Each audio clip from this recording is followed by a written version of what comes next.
Ang kasama talaga dyan, Pastor, the key there is the enforcement, the law enforcement.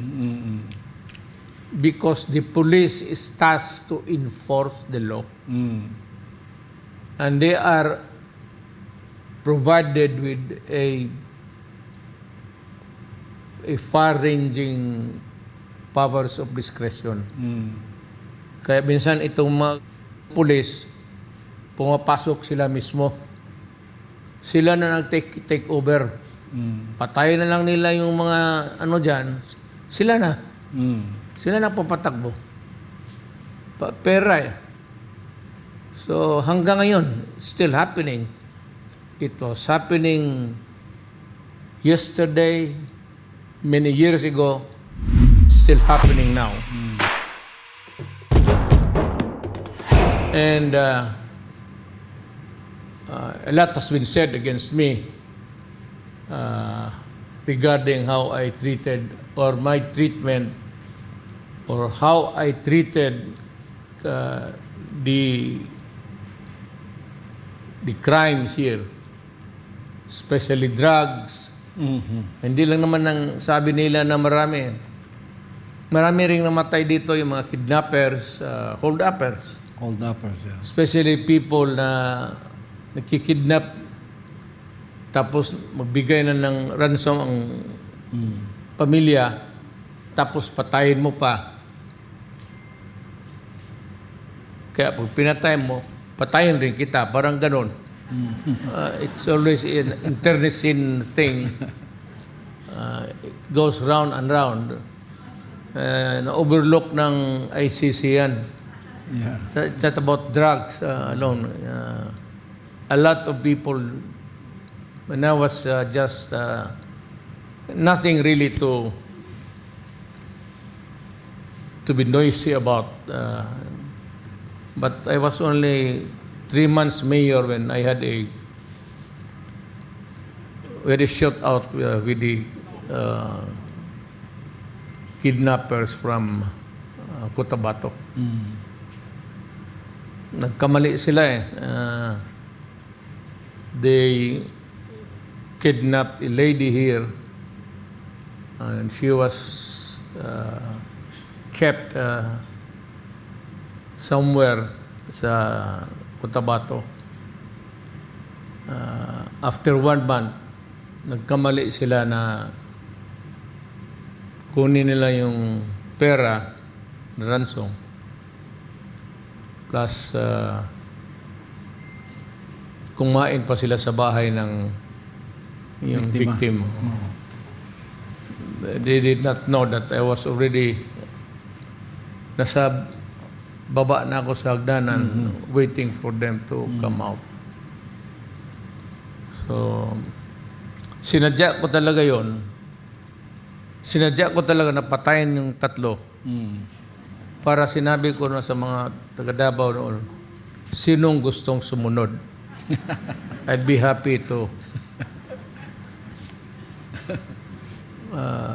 Well, yun ang, hindi naman ako nagyayabang, pero itong criminal, pati criminality, it has to be handled in a different way. It's almost a uncivilized idiot. When you are a crime, you are abominable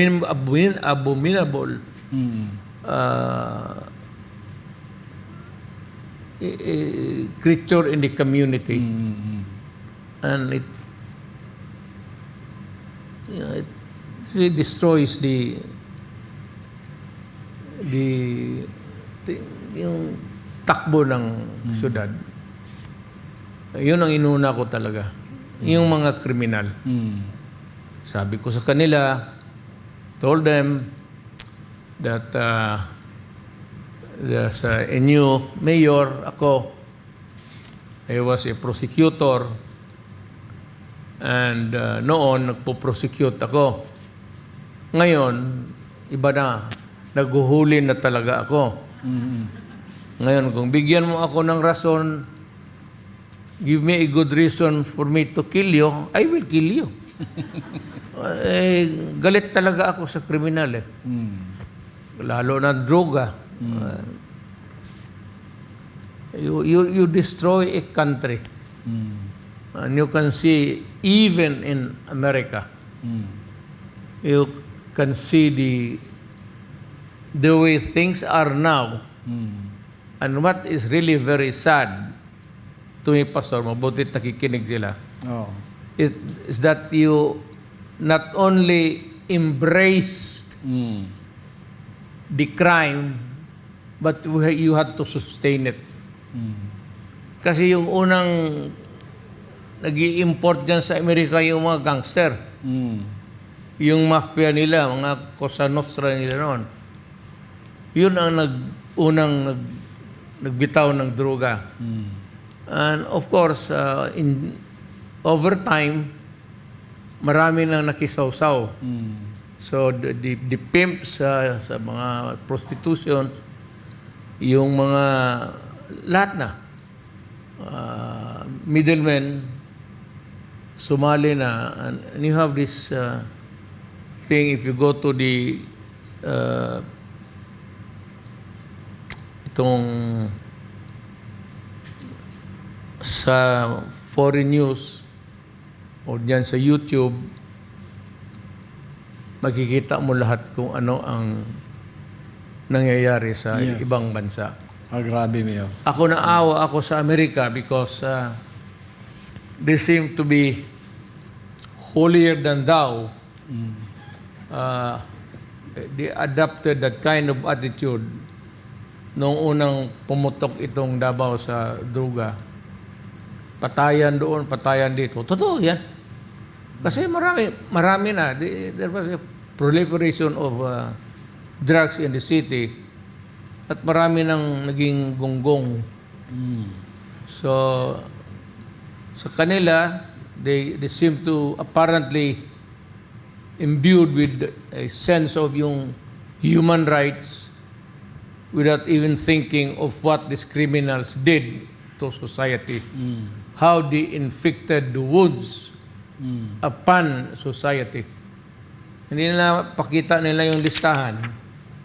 Hindi nila tingnan nila sa likod how many families Victimized. reduced to being dysfunctional, and families, shattered families, caused the separation of husband and wife, and naging sumabog na yung pamilya. Hindi nila nakita yon. Nakita lang nila yung isang kriminal. And I would say to them, why are you so worried about the carcass? Are you not worried about the community itself, the society of Davao City?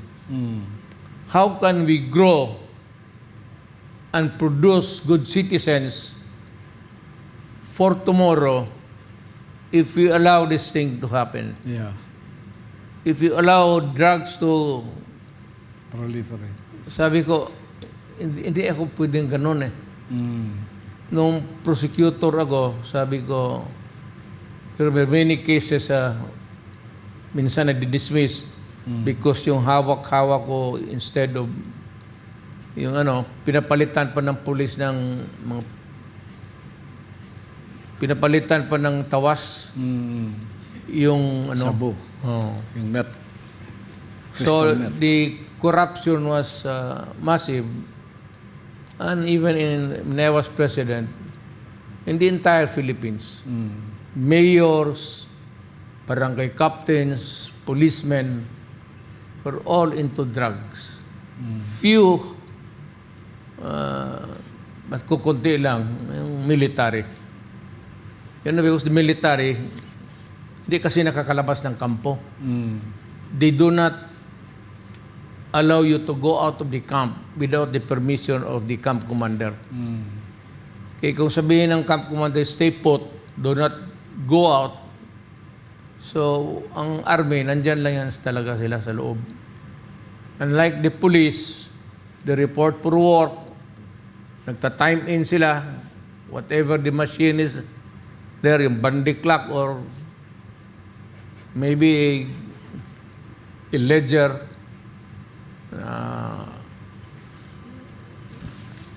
writing something that about their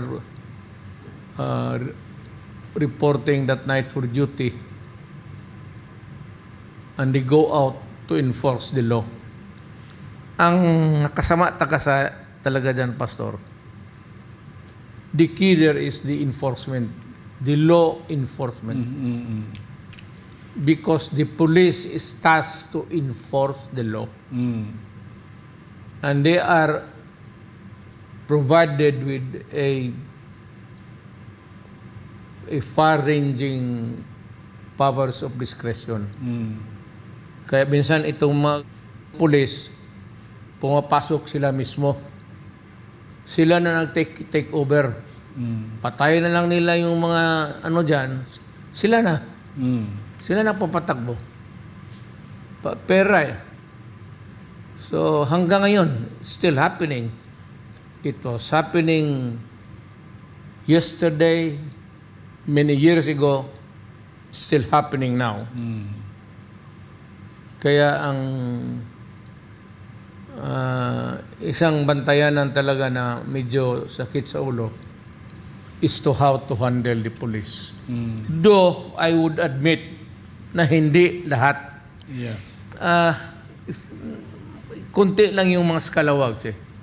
But still, they can make an impact on the image of the PNP itself as an organization. Masama kasi pakinggan yung ilang buwan na sila, ilang taon na bago mahuli kasi pulis nga. Kaya ang ano ko is really yung nasa taas, the higher echelons of the PNP should somebody should look at it with maybe with a eagle's eye to sort out these scalawags and the ang pulis kasi ang pumasok ng krimen, mahirap na. Mahirap talaga habulin. Mahirap habulin. Tsaka yung hindi lang alam mo ng ICC, you think that all those killings were perpetrated by government agents. You are wrong. Better still, you should be on the ground. Why don't you live here for about a year and a half and join the law enforcement agencies so that you would get the real thing about what is happening dito sa droga. It's a worldwide problem. It is one of the serious problems of America. Makita mo naman parang mga zombies talaga naglalakad. Yeah. Naawa ako sa kanila. I pity the Americans. Sabi ko, you know why? They could not do anything, and at the end of the day, they decided to embrace the crime itself, trafficking of drugs, and government is doing its Supply. share of giving the daily take of the